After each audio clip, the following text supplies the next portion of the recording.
ready to keep you company wherever you are. Carte Blanche, the podcast, brings you immersive, hard-hitting stories anytime, anywhere, every week. Welcome to another jam-packed episode of the WholeWeek Wrap with Daily Maverick and Carte Blanche. Here's what's coming your way. No spark was found, but a recent lacklustre report on the 2021 July riots certainly sparked controversy. There was so much research and investigation that was done, after that event. So that the fact that all these years later the report actually undermines that. It actually undermines what work was done. Campus horrors as the dark underbelly of Stellenbosch initiation culture is exposed. But is this an isolated case? Then we head off to the Karoo to visit a tiny town with a few big surprises. And we dig into unsolved mysteries. Maybe you could help us find the missing pieces. But first, it's SONA week, and we're certain many South Africans aren't too bothered about even watching the whole affair. But with a potentially life-altering election looming, this might be the most important SONA in years. It's Monday, and with us today is Daily Maverick Managing Editor Janet Hurd. Janet, how are you doing this week? Good morning, Lizanne. I'm doing fine. I think we're in for a busy week, but what's new? So let's get into the first bit, because I kind of want to cover this before we get into any of the more substantial topics of the past week.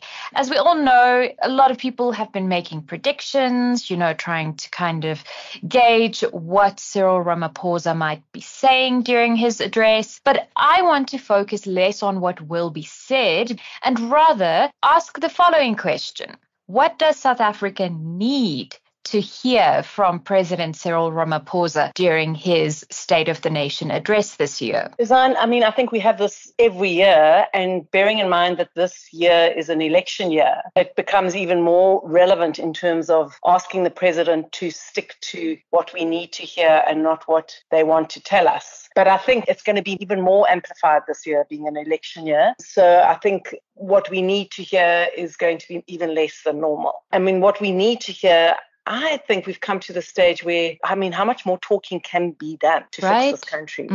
So if the president took us into his confidence more and made us feel like he's deliberating, that he's recognized the pain and the sorrow of all the problems going on, that, if we look back from last year to now, how much has actually changed, what's got worse, what's got better. Very little has got better. And I think that's just the reality. So a little bit more for the president to look at his own, almost like as a mirror to himself, and look and say, where have I failed? I failed you here. I meant to do this, but I failed. I think the country's lost sensitivity to the promises, the sort of platitudes from politicians. We sort of very numb to it, because it doesn't matter what promises are made, especially in an election year. The change is not evident on the ground. So, for me, I think we need to hear the president being a little bit more honest with the state of the country, bringing us into his confidence and actually recognizing some serious failures. But obviously want to feel confident that there can be change. I definitely share your sentiments as well, because for me, I think what we need right now is to hear a definitive stance on certain issues such as crime and corruption, but we also need concrete, measurable plans to address those issues that we can use to measure the politicians against. And then in turn, it enables us to hold them to account, which is something that we've been preaching on this show for at least the past year as well. Exactly. And I think if the president shows that there is a willingness to hold his cabinet, for instance, to account, what we do need to hear also, and I'm hoping we will hear, is an election date. There's a working date, which no one knows where that comes from. I don't know, 22nd of May. If that is the case, then people can start planning their own lives, because there is something about having a deadline to make up your choices. But I think there's a bit of an urgency there for the electorate, so that they can really dive into the manifestos and dive into the choices. The ANC would probably be hoping that people don't spend too much time looking at the alternatives, because of course the ANC is still the majority party. But I think that it would be very good for the country to have time to make considered choices. 8 days. That's all it took for the 2021 July riots to strip the South African economy of billions of rands, incur damages totaling approximately 50 billion rand, and causing the deaths of at least 350 people. It's been labeled the most costly riot in the world, and yet, despite 2 reports released this past week on the violent unrest, we are no closer to truly understanding what sparked the proverbial flame. But the evidence before us cannot be denied. So last week, the South African Human Rights Commission and the Cultural, Religious and Linguistic Rights Commission released reports on the July 2021 riots. We were all a bit annoyed when we read the reports because, astonishingly, neither provides any clarity really on what exactly went wrong. I mean, we all have our theories. In fact, the commission stated clearly that it could find no evidence that it was linked to the former President Jacob Zuma's incarceration. And this despite the SAHRC's report referring to Zuma well over 100 times, throughout this report, which was quite ironic in itself. What's your take on these reports? It's so astonishing that a report that took, I think, 8 months of hearings, long-winded time frames, really promising to get to the bottom of things, that actually comes up with very little. After all that, we have nothing. It's more than 2.5 years later, where we're still sitting with the lingering effects of those July riots, which was so deadly. I mean, 350 people dying over that tiny period, and estimated losses of, I think, 50 billion. And we're still recovering.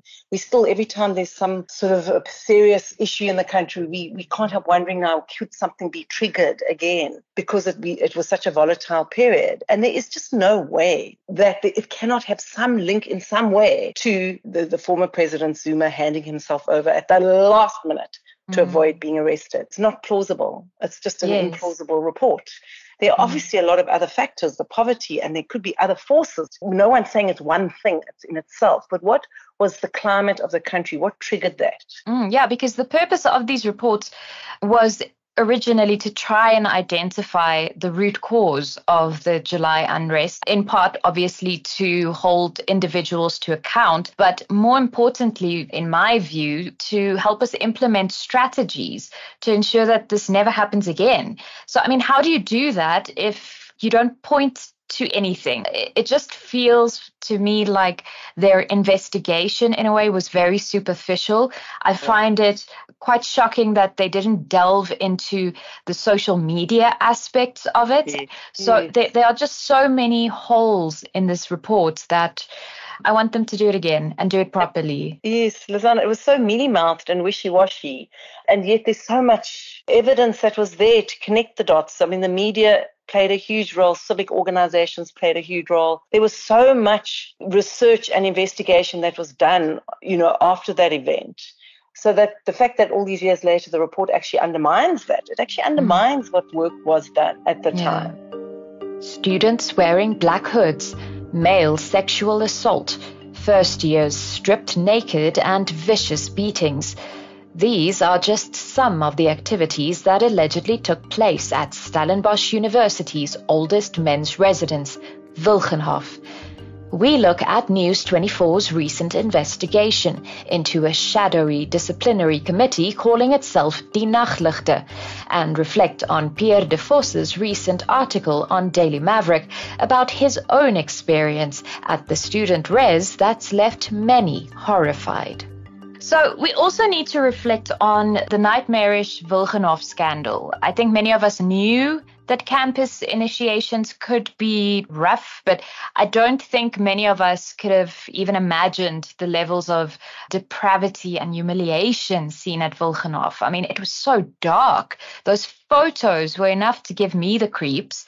I know Pierre de Vos wrote a truly eye-opening piece for Daily Maverick last week, where he speaks of his own experiences at Wilgenhof during the 80s. Could you tell us a little bit more about that? Because for me, that was a fascinating read. Yes, Lizanne, that was Pierre de Vos having been a resident of Wilgenhof in the 80s. described what they called the lacklustre, the nightlights, where people literally dressed in black hoods would burst into one's room, order one to undress and march one to a dark room where one would be given a concoction to drink and then daubed in black paint as punishment. I mean, really? It happened to him once. And that was then. And then it just seems that, yes, there have been so many inquiries. We've had so many incidents. And Stellenbosch does seem to be the flashpoint. And Pierre de Vos does go into some of the history of, the link to that Afrikaner nationalist ideology and that era under P.W. Botha. And I think that that's why it's such an interesting account, because he was there and he has a very strong view of what needs to be done and trying to understand its prevalence still today. News 24's expose was just shocking. We thought it couldn't be possible. 2 rooms were raided by the university staff and they confiscated a host of items, including black hoods, same stuff, crude drawings depicting what appeared to be male sexual assault and photographs of initiation practices dating back 100 years. And a student raised the alarm. And if it wasn't for that students who subsequently left campus, one wonders if we would even know about what happened. And people who have the courage to actually do something about these things, because there's often a silence of fear around these initiation practices. Pierre de Vos tried to sum it up, to try to explain why is it still prevalent. And his view is that there is a little bit of a lager mentality still in this country, where a grouping of people sort of have turned inward and aloof. They're fighting to hold on to an exclusionary identity rooted in the traditions and practices of Afrikaner nationalism, identity that can only thrive apart from or in opposition to the broader South African identity. This is a very scary thought if this still exists. This type of thinking, let's be honest, it's got a feeling of inclusion and exclusion. Yeah. We're just part of this little secret society, the secret grouping, this small elite grouping. And these are youngsters, which makes it even worse. Absolutely, Lizanne. And I think that what is also troubling is that there have been so many inquiries and so much said about rooting it out finally. And I think there is a lot of discussion about how prevalent is it at other universities. Is it something that is exclusive to Stellenbosch University? And if so, why? And where, if there's a tolerance for it, sort of glossing over it as it's just growing upright, there's sort of a subtle thing of actually really not actually rooting it out because it's so unacceptable. We love our small towns, so whenever we get the opportunity to celebrate these hidden gems, we grab it with both hands. This week we make our way to Statelyville, where vintage cars, ventriloquism, cross-dresses and lively cabaret evenings give visitors ample reason to stay. Then, a possible breakthrough in a decades-long mystery has us thinking about a few other unsolved mysteries that we just cannot let go of.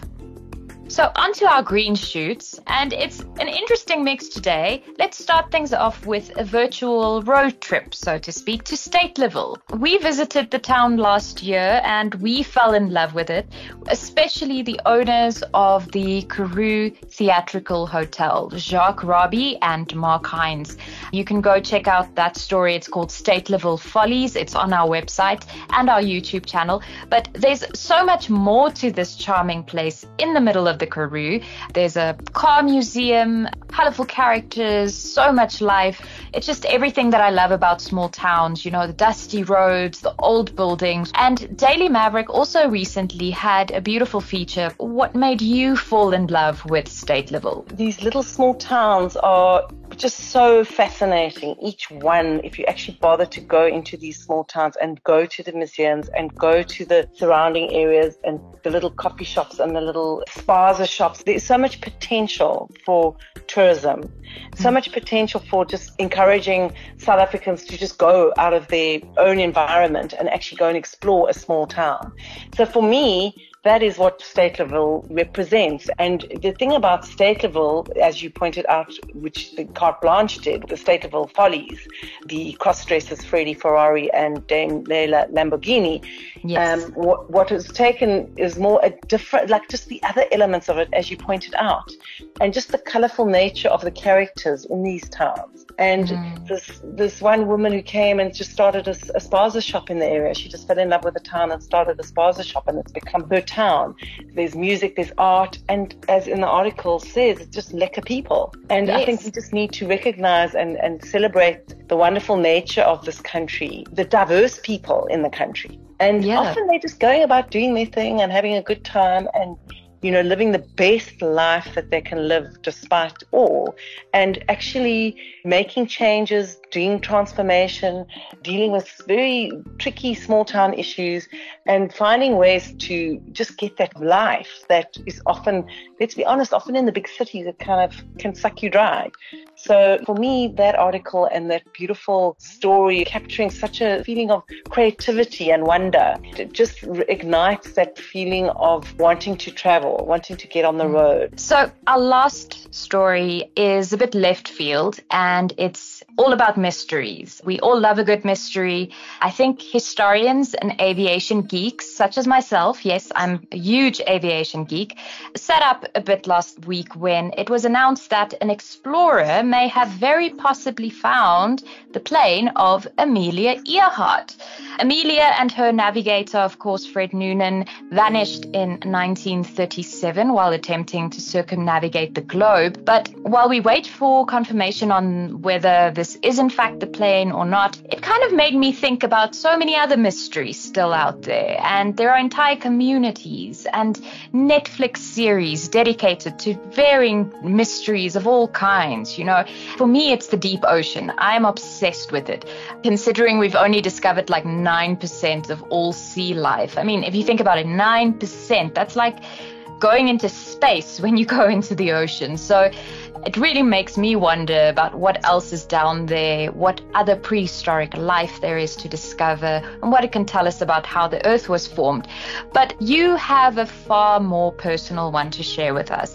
Please tell us about the disappearance of your grandfather, journalist George Arthur Hurd. This was just mind-blowing for me. The mysteries are, we all want to solve a mystery. And that's why the Amelia Earhart story has been so puzzling. And people love to pore over scenarios and possibilities, and then there's a lead, and then is it or isn't it, and everyone can really sort of look at the science or not of it, and then there's all the wild theories, and that's why people love these types of stories. And South Africa, obviously, one other one is the Helderberg plane crash, which obviously still intrigues me. But yes, the personal story is my grandfather, who obviously I never met, was a journalist during the 30s and 40s in South Africa, working for Sunday Times and various other publications. And he literally disappeared without trace in 1945, just before the Second World War was ending. His body's never been found. He was number 4 on the Ottawa Brandfachs hit list, which was the pro-Nazi right-wing group in this country. My grandfather was a very strong anti-fascist journalist in that era of, I mean, it's so long, it was in the 1940s, you know, so it's a long time ago. It's a mystery that has not been solved, even though there's circumstantial pointers to the OB. We've got a lot of testimony, and we've got some fantastic archive material that we're still unraveling. And it's a family mystery that we just want to solve 100%. We want complete closure. We want to know what happened, where his body went, who took him. There was a lot of accounts that he was thrown down a mine. His body was taken and thrown down a mine. But there's just never been the closure of the body or evidence of the body, like the plane crash evidence of Amelia Earhart's plane, which leads to so many clues, can give you the closure that is needed. So that is, my personal mystery story that we are close to really closing, finally. I'm hoping that we can actually resolve that. And that's what you live on, hope. So that's why when you see the Amelia Earhart mysteries, some evidence to this big mystery, it obviously touches me on a personal level that it's never too late. There's always a possibility that we can still get the evidence to show about, on a personal level, my grandfather, George Hurd. Well, if Janet's story has piqued your interest, you can read up more about Mr. Hurd's case on Essay History Online. It's really very detailed and very interesting. And who knows, maybe someone reading that might come forward and say, I heard someone say this or that or the other, and help you in putting the puzzle pieces together. Thanks so much. This has been such an enjoyable conversation, as always. Thanks so much for spending time with the Carte Blanche team, and I'm wishing you a wonderful week further, and yeah, good luck with SONA, I guess. And that's a wrap. In case you missed any of our previous chats with Daily Maverick, you can find them all on Carte Blanche, the podcast, available on Spotify and all major podcasting platforms.